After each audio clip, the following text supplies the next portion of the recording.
Salut les gars, bienvenue donc dans cette nouvelle vidéo, bienvenue dans le before. Donc aujourd'hui une petite vidéo tout seul, comme d'hab vous avez l'habitude, on alterne un petit peu entre les vidéos solo et les vidéos à deux du coup. Alors aujourd'hui, je sais pas ce qu'on va faire, je sais à peu près ce qu'on va faire une séance jambes, ça c'est sûr. On attaque parce que plus tôt ça commence, mieux c'est. J'ai envie de dire c'est l'heure du before, je vais chercher tout ça. Oh oui, le meilleur moment de la journée. On est pas mal. Petite monster, bien sûr. J'ai envie de dire 3, 2, 1. C'est fantastique. Donc aujourd'hui, j'annonce. Je vais annoncer un gros truc d'ailleurs. J'arrête définitivement le pré-workout. J'arrête complètement et je suis désolé les gars, je peux pas encore vous dire pourquoi. Mais c'est pas une mauvaise nouvelle, c'est plutôt même une très bonne nouvelle et vous allez vite en entendre parler sur la chaîne. Il va se passer un truc, ça va être très marrant. Je tease pas trop, mais déjà, en tout cas, il va y avoir une grosse productivité, un gain de productivité énorme sur la chaîne, vous allez voir. Alors, je peux pas trop en dire, je garde la caféine quand même, un Monster, café, tout ça, mais la DMA, je laisse de côté, je n'en prends plus. Et la suite, voilà, la suite rentrera dans l'histoire après, bien sûr. Et d'ailleurs, du coup, pour les abonnés de la chaîne qui me connaissent un petit peu, même si vous êtes nouveau en soi, commentez à ce moment-là de la vidéo la raison pour laquelle vous pensez que je ne prends plus le pré-workout. Et j'arrête, je pèse mes mots, hein, j'arrête à vie. Donc, trouvez vos petites théories, vous le saurez dans environ 3 semaines. Bien sûr, j'arrête le pré-workout, j'arrête pas la caféine. Hein. Petit café, bien sûr. Surtout que là, c'est les jambes, c'est la séance quadriceps, du coup. Toujours sur le même type de routine, c'est-à-dire un espèce de split. Mais par contre, du coup, c'est vraiment ma rotation d'exercice qui est complètement différente. Vous allez le voir. En plus, j'ai plein de trucs un petit peu particuliers. J'ai pas mal de petits tips à vous donner là-dessus. Donc, ouais, ça va être assez cool, vous allez voir. Je finis ça, je me change et on part directement sur la séance.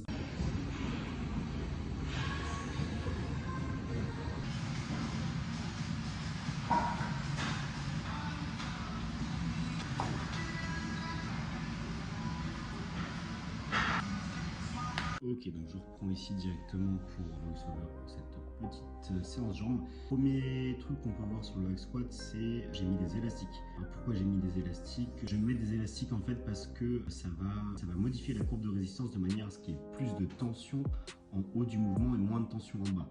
Donc l'avantage c'est que ça va vraiment encore plus accentuer donc, le recrutement au niveau des quadriceps.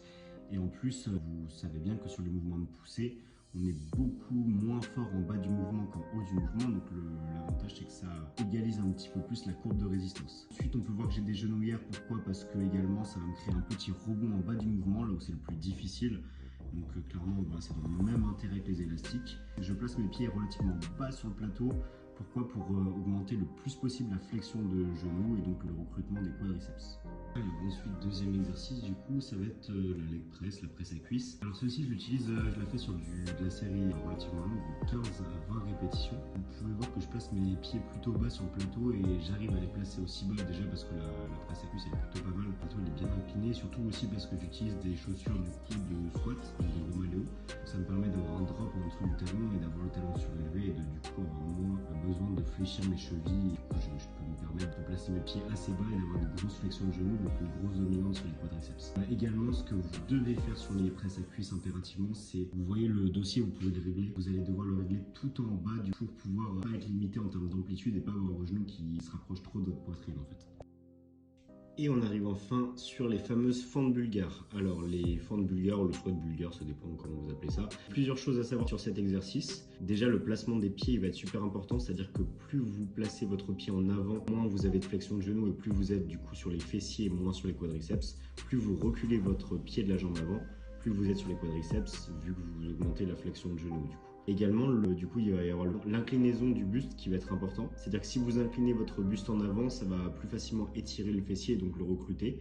Alors que si vous gardez vraiment votre buste droit, vous descendez verticalement, on va vraiment être principalement sur du quadriceps. Donc voilà, moi je suis plus sur une variante quadriceps. Le but c'est vraiment de garder le buste droit, descendre bien verticalement et d'avancer à fond le genou devant la pointe de pied. Donc oui, vous pouvez évidemment avancer le genou devant la pointe de pied, c'est pas dangereux pour les genoux.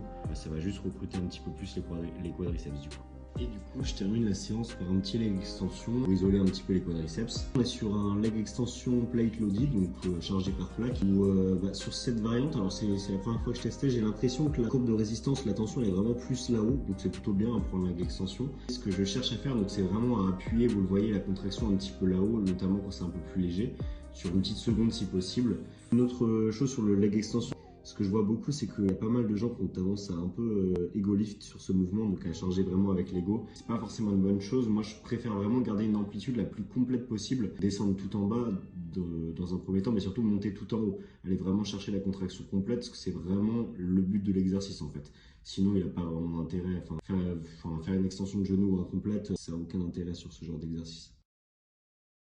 Ok les gars, bah moi je vous laisse là-dessus. J'espère que la vidéo vous aura plu. On va se retrouver très vite dans tous les cas pour une prochaine vidéo. Bon before à vous, j'espère que je vous ai pas trop laissé sur votre faim en vous annonçant peut-être que j'ai arrêté le pré-workout mais que je vous dise pas pourquoi. Mais dans tous les cas vous allez très bientôt le savoir. J'espère que les conseils vous auront plu. N'hésitez pas à vous inspirer de tout ça mais sans forcément copier la séance. Comme je vous le dis à chaque fois, hein, c'est pas le but sur ce genre de format, c'est pas de copier la séance exactement. C'est plus de s'inspirer de différentes méthodes d'entraînement et des différents conseils que je peux vous fournir. Sur ce, bon pré-workout, mais n'en abusez pas, c'est ce que ça fait quand on en abuse. Voilà, bonne séance, entraînez-vous dur surtout, entraînez-vous bien, intelligemment, et on se revoit très vite, en tout cas pour une prochaine vidéo.